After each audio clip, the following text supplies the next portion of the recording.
തമിഴർക്ക് വിഷു എന്ന പോലെ കർണാടകത്തിന്റെയും ആന്ധ്രാപ്രദേശിന്റെയും തെലങ്കാനയുടെയും പുതുവത്സരാരംഭ ദിനമാണ് യുഗാദി എന്നറിയപ്പെടുന്നത്.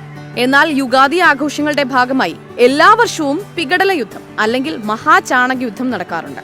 ഈ ആഘോഷത്തിൽ ആയിരക്കണക്കിന് പുരുഷന്മാരും സ്ത്രീകളും പങ്കെടുക്കാറുണ്ട്. ആന്ധ്രാപ്രദേശിലെ ഖൈരുപാലയിലാണ് ഈ ആഘോഷം നടക്കുന്നത്. ഈ ആഘോഷത്തിലെ പ്രധാനപ്പെട്ട താരം ചാണകമാണ്. ചാണകത്തിന്റെ കട്ടകൾ അതൊരു പന്ത് പോലെ ഉരുട്ടി പരസ്പരം ആളുകൾ എറിയുന്നു. ഹിന്ദു നാടോടി കഥകളുടെ പാരമ്പര്യത്തിൽ ഒരു പുരാണ വിവാഹ തർക്കത്തിന്റെ പേരിലാണ് പ്രതീകാത്മക മഹാചാണക യുദ്ധം നടക്കുന്നത്. ഈ ആഘോഷത്തിൽ പങ്കെടുക്കുന്നവരെ 2 വിഭാഗമായി തരംതിരിച്ചിട്ടുമുണ്ട്. ഒരു വിഭാഗം ഭദ്രകാളിക്ക് വേണ്ടിയും മറ്റൊരു വിഭാഗം വീരഭദ്രസ്വാമിയുടെ നാമത്തിലും പോരാടുന്നു. ഗൊല്ല, കമ്മാര തുടങ്ങിയ ജാതികളിൽ നിന്നുള്ളവരാണ് ഒരു വിഭാഗം.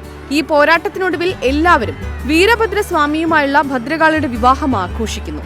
ഈ ആചാരം ഗ്രാമങ്ങളിൽ ആരോഗ്യവും സമൃദ്ധിയും മഴയും കൊണ്ടുവരുമെന്നാണ് ഭക്തർ വിശ്വസിക്കുന്നത്.